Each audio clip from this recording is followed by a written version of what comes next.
vie. Parce que derrière chaque parole, ça connaît par un esprit. Soit c'est le Saint-Esprit ou c'est les mauvais esprits. Et ces paroles que tu écoutes vont prendre vie en toi. Et tu vas commencer à avoir des gestes, de comportement, d'attitude face à cet homme ou à cette personne pour qui on a critiqué. Tu vas avoir un mauvais œil, un mauvais regard. C'est ce qui se passe dans la plupart de nos vies en tant qu'enfants de Dieu. Dites quelque chose. Parlez, les amis. Ils ont tout dit, hein? Acclamons pour eux le Seigneur. Acclamons le Seigneur pour eux. Asseyez-vous, les amis. Asseyez-vous. Maintenant, qu'est-ce qu'il faut faire? Lorsqu'un frère, mon ami, oh, je veux connaître le Seigneur, dis Amen. Amen. Qui veut connaître le Seigneur? Amen. Amen. Qui veut aller loin avec le Seigneur? Amen. Qui veut aller de gloire en gloire avec le Seigneur? Amen. Qui veut voir Dieu l'utiliser puissamment? Amen. Sortez de mauvaises compagnies. Amen. Évitez les mauvaises fréquentations. Fuyez les faux frères. Amen. Fuyez les fausses frères. Amen. Qui viennent vous souiller vos oreilles. Fuyez-les. Quittez-les en courant. Dis-le bonjour. Amen. Fuyez-les. Fuyez-les. C'est des brebis galeuses. Fuyez-les. C'est des brebis galeuses. De manière consciente ou inconsciente, elles sont utilisées par le diable pour te freiner. C'est Paul qui parle. Que ce soit dans 1, 2 Corinthiens 7. Voilà quoi, 17. Il dit sortez. Il faut sortir du milieu. Des 5 milieux qui vous poussent à pécher, à désobéir, à raisonner, à mentir, à tricher, à faire tout et n'importe. Sortez. Sortez. Il faut sortir. Évitez les mauvaises fréquentations, les mauvaises compagnies. J'ai dit à mon épouse, depuis qu'on est arrivé en 2015 ici à Mwanda, je ne veux pas d'attroupement des femmes autour de toi. Il faut dire Amen. Amen. Je te dis pourquoi. Là où les femmes s'attroupent, il y a la bêtise. Amen. Surtout les femmes chrétiennes. Là, tu vois, 2 femmes, 3 femmes, elles sont assises pendant 1 heure.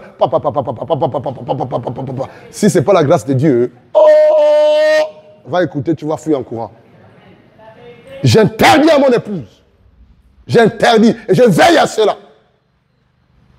J'interdis à mon épouse.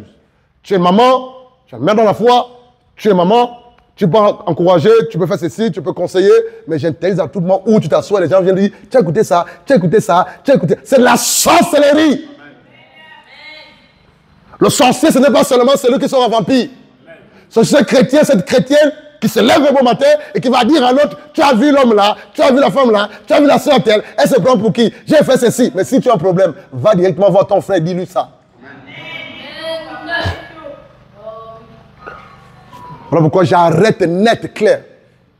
J'arrête net, clair. Les hommes, les femmes qui viennent me voir pour me dire, Pasteur Blanchard, évangéliste, homme de Dieu, papa, tu as vu, tel a dit ça, il a fait ça. Je t'arrête net. Je te dis, si tu reviens encore, mon ami, je vais t'exposer. Ou j'appelle la personne, je vous confronte. Parce que ce que tu as venu me dire là, si je ne suis pas mature, je vais prendre ça, je serai derrière la chair, je vais commencer à enseigner ça. Ce n'est pas ce dont on a besoin. On n'enseigne pas ce qu'on a écouté dehors. On ne transforme pas les critiques, les murmures, le congossais qu'on a reçu dehors en prédication, en prophétie. C'est de la sorcellerie. Comme toi qui dis Amen, tu fais la même chose, réponds-toi. Amen. Mais c'est ça les églises. Amen. Voilà pourquoi on n'avance pas.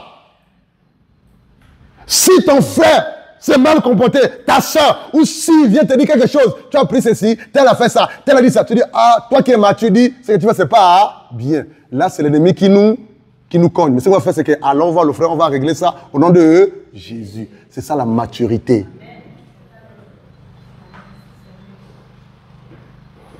C'est ça la maturité. Voilà pourquoi plusieurs frères, plusieurs sœurs dans le Seigneur font du surplace. Ils font du surplace. Ils n'évoluent pas. Ils n'avancent pas. Mais c'est la même personne qui chante, qui prie, qui prophétise, qui enseigne, qui prêche, qui veut être exaucé, qui loue, qui adore, qui prie en homme. C'est la même personne. C'est la même personne. Je ne veux pas de ça, je ne veux pas de ça ici. C'est ça la sanctification. On s'est dit Amen. Amen. Il faut sortir. Il faut sortir. Tu es là, tu parles mal d'un frère, quand tu dis bonjour frère, que Dieu te bénisse. Alors que dans ton cœur, tu l'as critiqué, tu l'as emprisonné, tu es un sorcier. Gloire à Dieu. Amen. Et c'est vous qui donnez accès au diable. C'est vous qui donnez le dessus au diable. Qu'est-ce que la Bible dit? L'apôtre Paul dit quoi? Nous connaissons les desseins du diable, ne donnons pas le dessus, vrai ou faux? Évitons ça. Il y a des âmes à gagner dehors. Il y a des âmes à racheter dehors. Il y a des âmes à délivrer dehors. Il y a des âmes à restaurer dehors. Des âmes à mener dans la bergerie. On gagnera en plus ou plus si on s'assoit. Qu'est-ce qu'on peut faire aujourd'hui, nous trois, alléluia, pour gagner notre quartier? Qu'est-ce qu'on peut faire aujourd'hui pour aller annoncer l'évangile à tel endroit? Quels sont les besoins de l'église? Oui, Dieu a suscité un homme. On voit l'amour de Dieu, on voit le travail qu'il fait. Qu'est-ce qu'on peut faire pour l'encourager, pour le faciliter, pour l'œuvre? Mais qu'est-ce qui se passe? C'est toujours des petits diabletins qui passent le temps à se réunir pour vouloir freiner l'œuvre de Dieu. Cette œuvre ne s'arrêtera pas. Amen.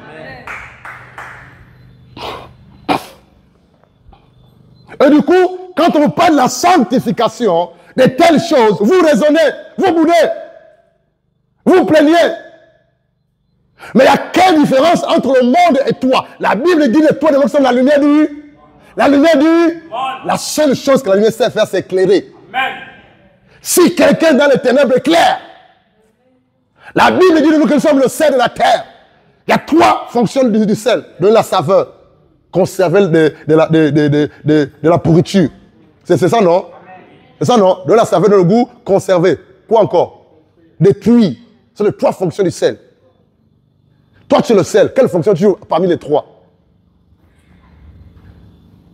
Regarde, il y a coupure ou non? Est-ce qu'il y a coupure? Il y a coupure ou non? C'est clair, on se voit, vrai ou faux? C'est ce que tout le monde est censé faire sur le plan spirituel.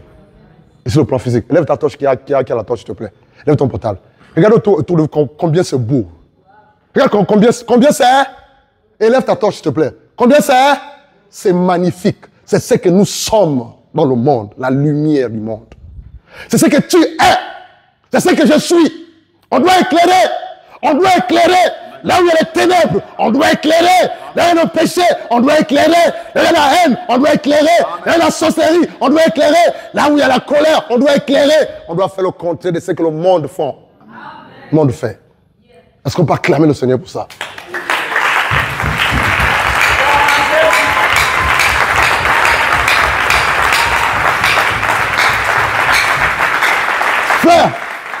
Frère, tu es la lumière.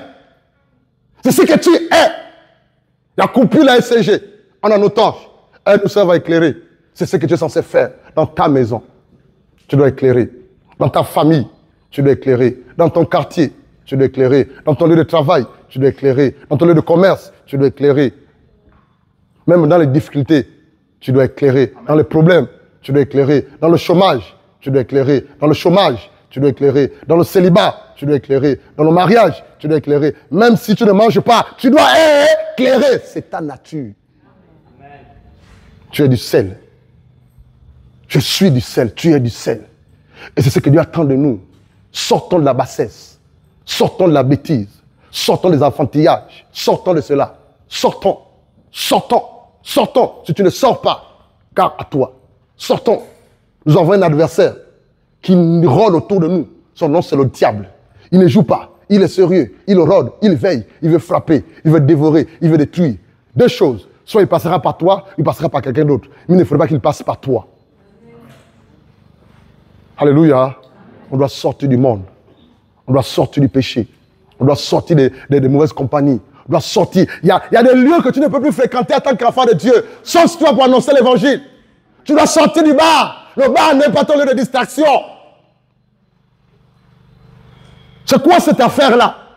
Au point où, à ton lieu de travail, on ne sait pas qui est chrétien, qui ne l'est pas. Tu es confondu, tu es mélangé.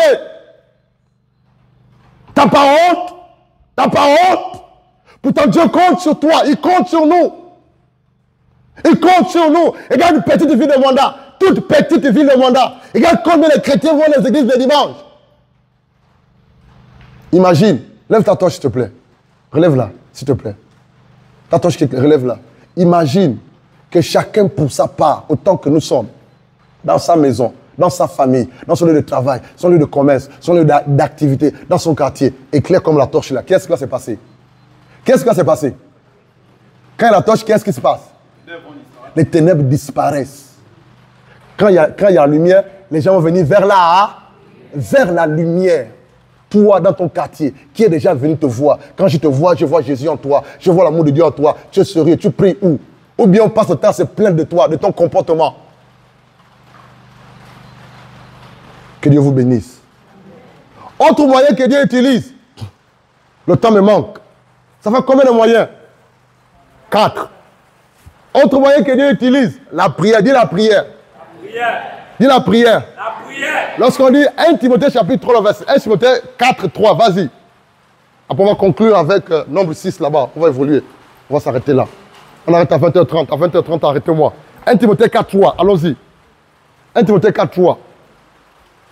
1 Timothée 4, 3. On parle de la sanctification. 1 Timothée 4, 3. Allons-y. 1 Timothée chapitre 4, verset 3. Il prescrit de ne pas se marier et de s'abstenir de l'aliment que Dieu a créé pour qu'il soit pris avec action de grâce par ceux qui sont fidèles et qui ont connu la vérité. 4. Car tout ce que Dieu a créé est bon et rien ne doit être rejeté tout qu'on le prenne avec action de grâce. Relis, s'il te plaît, là on parle de prière et tout ça là. Lis 3, 4, 5. 5. Parce que tout est sanctifié par la parole de Dieu et par la prière. Wow. Parce que tout est sanctifié par quoi? Hein? Et là, hein, ça veut dire quoi? Viens s'il te plaît ma fille. Viens Régina. Non, Edwige, viens. Mets-toi là. Je viens donner à Edwige un plat. Regardez-moi s'il vous plaît. Un plat, c'est de la nourriture. Qu'est-ce que tu as mangé? Ton plat favori préféré, c'est quoi? Les feux de manioc, hein? Le poulet. Oh, ça c'est pour les enfants le poulet. Alors le poulet, c'est ça non? J'achète un plat de poulet, je mets du poison. J'ai mis quoi? Hein? Parce que je vais la tuer.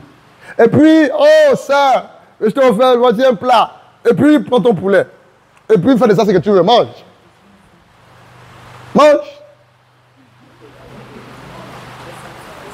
On ne t'écoute pas, oh.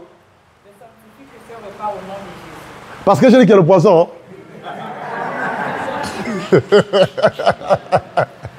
c'est comme ça que nous sommes. Nous, écoutez, regarde comment nous sommes. Nous sommes chrétiens, non? Nous sommes enfants de Dieu, non? Même au restaurant. Quand on va au restaurant, il y a beaucoup de personnes autour de nous. Oh, avant de manger, on a honte de prier. Vrai ou faux? Amen. Mon ami, que ce soit au restaurant ou quelque part, qu'il y ait des hommes d'autorité ou des hommes, quel que soit leur rang, si on me donne à manger, première chose, je bénis le repas au nom de Jésus. Je n'ai pas honte, frère. Je n'ai pas honte. Plusieurs personnes sont victimes de poison parce que lorsqu'on leur offre à manger, ils ne bénissent pas avant le repas au nom de Jésus. Mais qu'est-ce que la Bible dit, verset 5? Parce que tout est sanctifié par la parole de Dieu et par la prière. Oh, tout est sanctifié par quoi? La parole est là, prière. Pourquoi la parole? Parce qu'elle va utiliser la parole de Dieu pour prier. Donc elle prie au nom de Jésus. Et quand elle va prier, qu'est-ce qu'elle va faire? Elle va citer la parole de Dieu. Mais comme la parole de Dieu est puissante pour consacrer, pour sanctifier, pour purifier, accorde la parole et au nom de Jésus, le poison va s'arrêter. Ça va disparaître. Dieu utilise la prière pour sanctifier. Tu peux sanctifier une famille par la prière. Tu peux sanctifier une maison. Quand on parle de sanctifier, c'est mettre à part. C'est séparé. C'est consacré. Tu peux sanctifier un objet par la prière. Tu peux sanctifier une personne par la prière. C'est mettre à part, consacré. Et d'où ce passage est puissant. Ne négligez rien. Ne mangez pas, même à la maison avec vos enfants. Même toi seul. Apprenez vos enfants, même si c'est toi qui as préparé. Tu ne sais pas ce qui peut se passer entre eux. Entre-temps, demandez toujours à vos enfants de bénir le repas avant de manger. C'est important. Mais qu'est-ce qui se passe? C'est des choses qu'on ignore, qu'on néglige, vrai ou faux. Mais si elle mange ce repas empoisonné, sans passer par la prière, elle va mourir. Elle va. Mais si elle a une relation avec Dieu, en priant, elle va annuler quoi? Le poison. Et quand elle va manger, le petit sorcier là, le petit sataniste là va dire, oh, Et puis, il va laisser passer 1 heure, 2 heures, 1 jour. Et puis, il va venir se rassurer. Si elle est vraiment morte, elle prend le téléphone. Oui, Edwige, ça va? Oui, ça va. Ça va vraiment bien? Oui, ça va bien. Tu es sérieuse? Oui, ça. Mais il y a quoi? Non, c'est pas bon. Alors que c'est elle qui t'a empoisonné hier. Et vient à la maison. Coco, la soeur, ça va? Oh! Parce qu'il ou elle est étonné qu'ils soient toujours en vie. Vous ne pouvez pas imaginer combien de fois on a été empoisonné, mais Dieu nous a délivrés, nous a épargnés. Vous ne savez pas faire. Nous sommes en guerre. Les hommes ne nous aiment pas à cause de la lumière que l'on porte. Les hommes ne nous aiment pas à cause de la vie de Christ en nous. Les hommes ne nous aiment pas parce qu'on ne fait pas les mêmes choses que eux. Les hommes ne nous aiment pas parce qu'on n'est pas du même camp, du même royaume que eux. Ils veulent nous détruire, ils veulent nous manger. Si le diable le pouvait, il va le faire depuis. Mais c'est à cause de la vie de Christ Jésus en nous que nous sommes vivants aujourd'hui. La prière au nom de Jésus peut sanctifier. Et tout est sanctifié par la parole et par la prière. Négligez jamais ça. Voilà pourquoi à chaque fois que je prie pour une femme qui est en grossesse, que tu le veuilles ou pas, je veux consacrer l'enfant qui est dans le ventre. Qu'est-ce que Jérémie dit dans Jérémie 1? Avant que tu ne sois, je t'avais déjà consacré, sanctifié, mis à part, séparé. C'est depuis le ventre. Que Dieu vous bénisse. Alléluia. Nombre 6. On conclut avec ça. Voilà le verset 1, 2, 3, 4, 5, 6. Nombre 6. Et là, je dis plusieurs choses. Veuillez écouter s'il vous plaît. Nombre 6. Qui a édifié ce soir? Amen. Nombre 6. Vas-y, 1, 2, 3, 4, 5, 6. Lis, je vais t'arrêter là où tu vas t'arrêter, s'il te plaît. Nombre chapitre 6, à partir du verset 1. L'Éternel parla à Moïse et dit, 2. Parle aux enfants d'Israël et tu leur diras, lorsqu'un homme ou une femme se séparera des autres en faisant vœu de Naziréa pour se consacrer à l'Éternel, 3. Il s'abstiendra de vin et de boissons enivrantes et ne boira ni vinaigre fait avec du vin, ni vinaigre fait avec des boissons enivrantes. Il ne boira d'aucune liqueur tirée des raisins et il ne mangera point de raisins frais ni de raisins secs. 4. Pendant tout le temps de son naziréa, il ne mangera rien de ce qui provient de la vigne, depuis les pépins jusqu'à la peau du raisin. 5.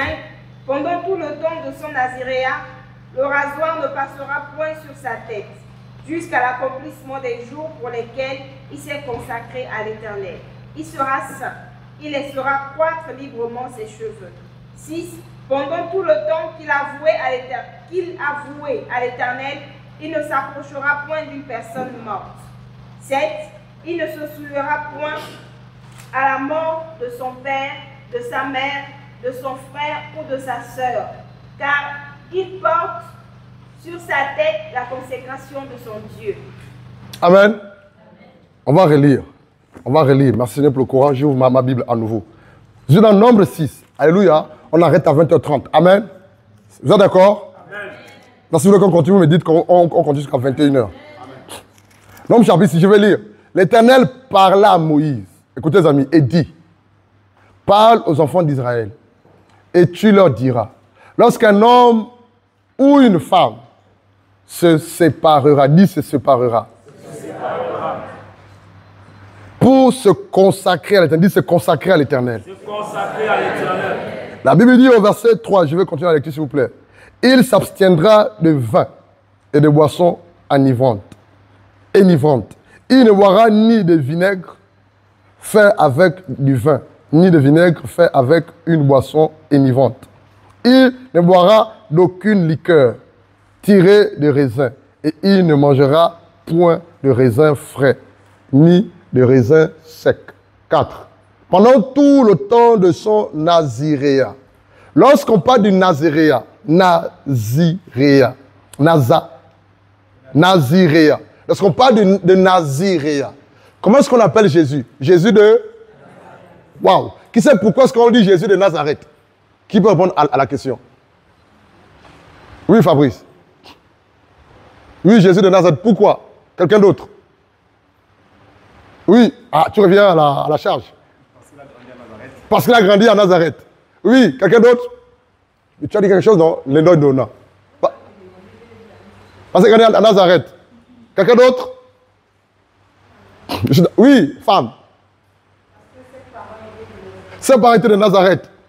Mais écoutez, ce n'est pas exact en fait.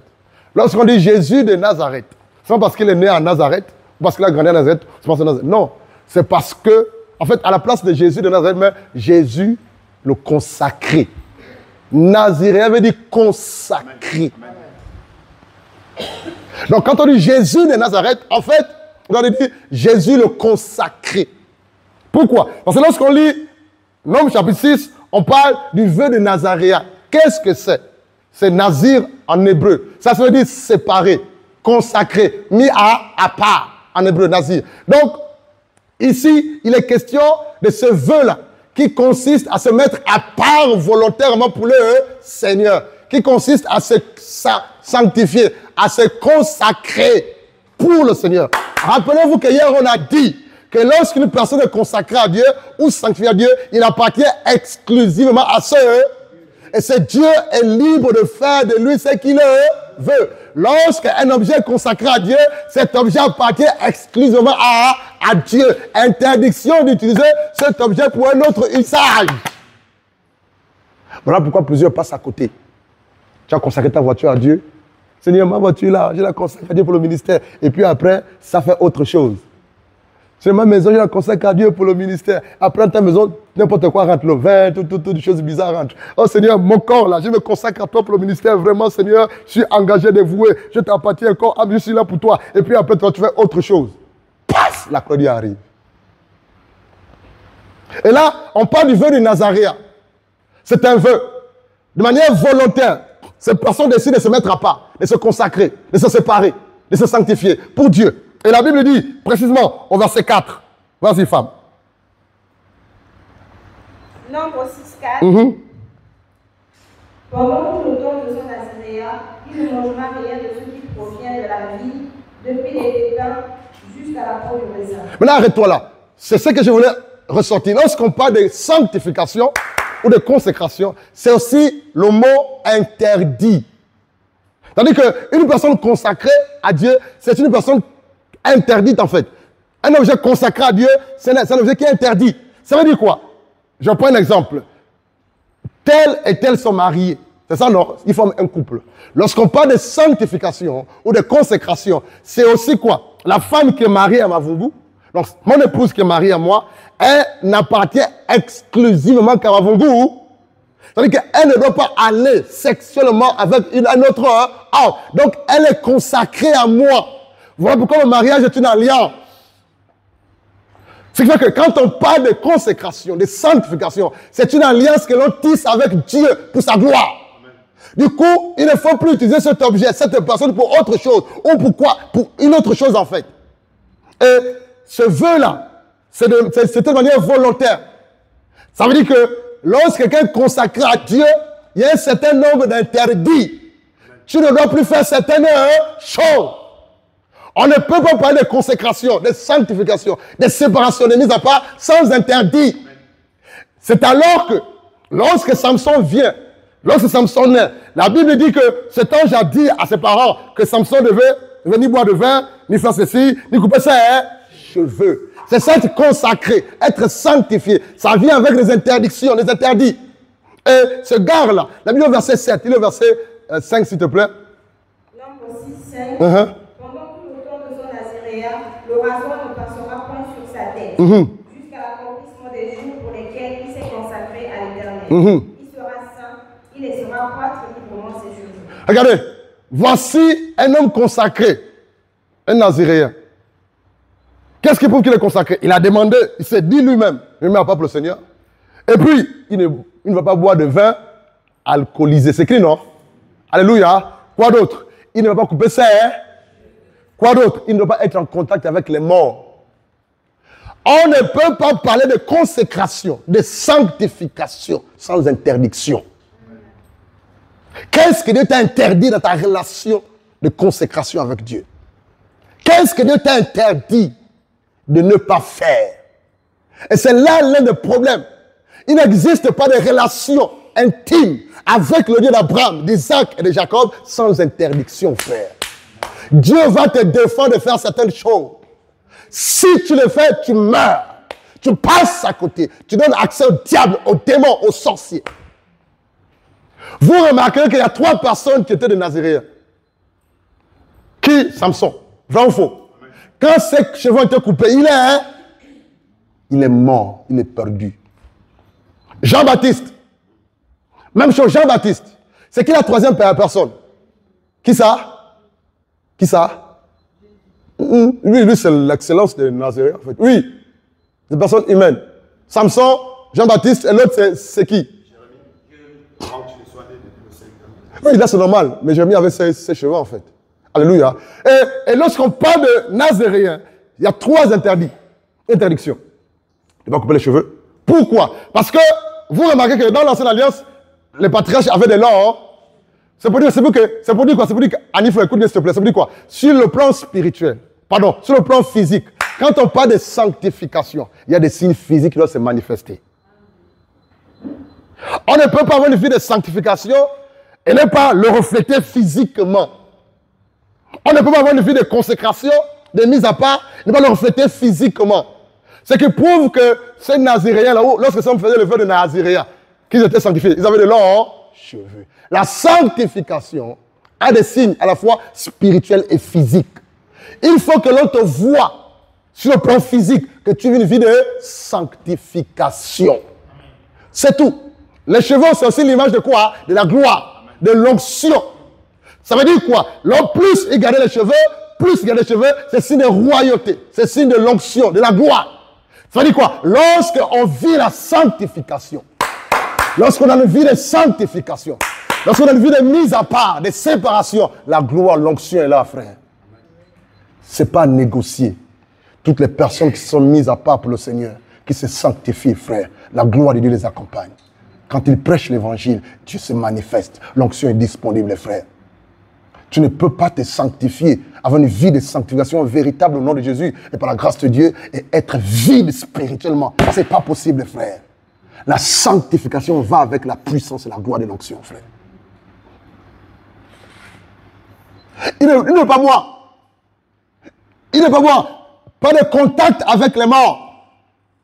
Frère, c'est pour dire quoi? C'est pour dire que la sanctification est capitale dans la vie d'un enfant de Dieu.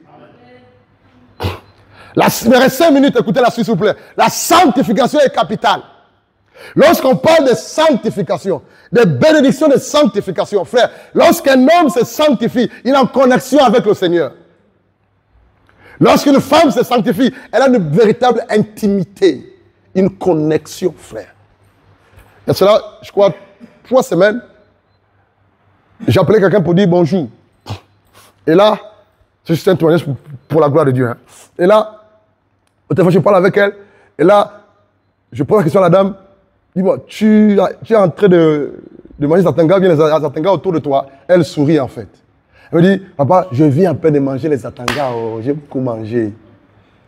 Et puis mon épouse me regarde. Elle dit, ben, c'est comment? Je dis, en fait, quand on discute au téléphone, j'ai vu beaucoup d'atanga autour d'elle. Waouh! Elle me dit, je viens à peine de manger les zatanga.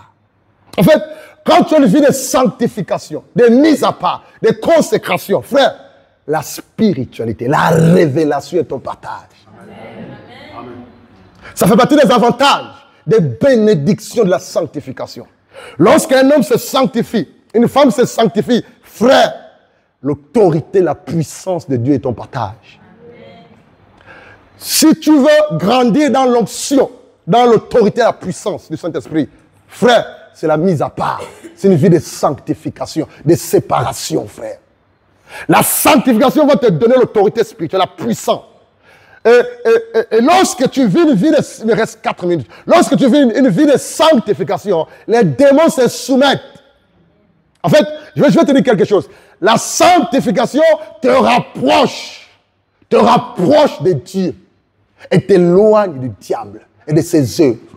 La sanctification fait de toi une personne que le diable ne peut pas toucher. Mais la sanctification ne fait pas fuir le diable. Amen. La sanctification attirera les démons, les ennemis, la persécution. Mais à cause de cette vie de sanctification, tu auras toujours le dessus. La sanctification, la vie de sanctification est mise à part. Fais-toi un homme qui est plus que vainqueur. Tu ne connaîtras jamais d'échec, frère. En fait, la sanctification te met au-dessus des ennemis, de tes ennemis. La sanctification te propulse dans les profondeurs de la révélation, la connaissance de Dieu, de l'intimité avec le Seigneur. La sanctification t'apportera le gain. Quand on parle de gain, c'est le profit, toutes sortes de profits, frère.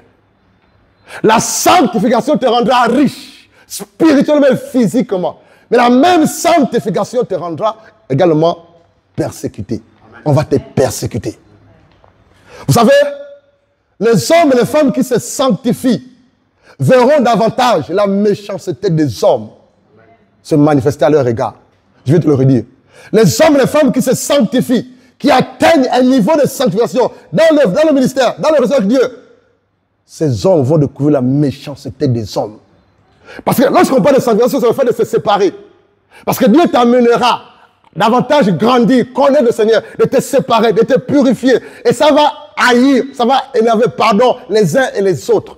Plus tu te sanctifieras, plus tu connaîtras la méchanceté des cœurs des hommes.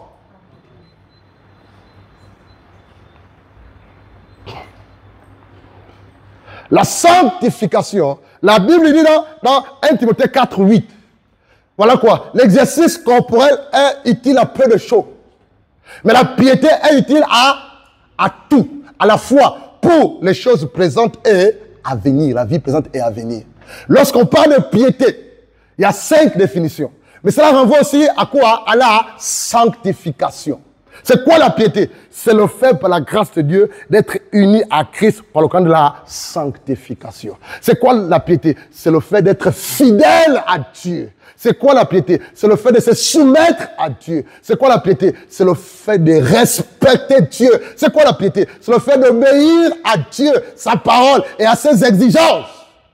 Et du coup, si tu mènes une vie de piété, de sanctification, de mise à part, si tu es fidèle à Dieu, mon ami, la Bible te dit que la piété est utile à tout. Je dis bien à tout. Tous les hommes et toutes les femmes qui se sanctifient au nom de Jésus ne connaîtront jamais, je dis bien jamais, d'échec.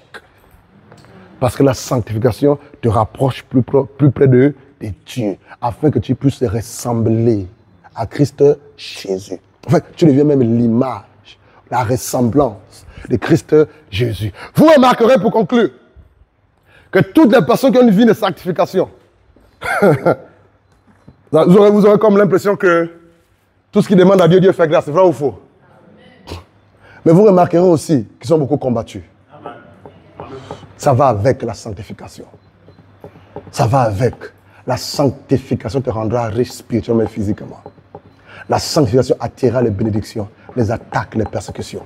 La sanctification, alléluia, te rapprochera de Jésus-Christ de Nazareth. Et rien, je dis bien rien. La sanctification augmente l'onction spirituelle et la manifestation des dons spirituels dans la vie d'un homme et d'une femme. La sanctification. La sanctification, ce n'est pas le fait d'arrêter les rapports sexuels quand on est chrétien. Ils sont nombreux qui ont arrêté les rapports sexuels étant chrétiens, mais ils mentent, ils murmurent, ils critiquent. Alléluia. Ils font des choses compliquées, ils s'habillent mal. Tu n'es pas sanctifié. Veille sur ta vie. Que Dieu vous bénisse. Prions le Seigneur.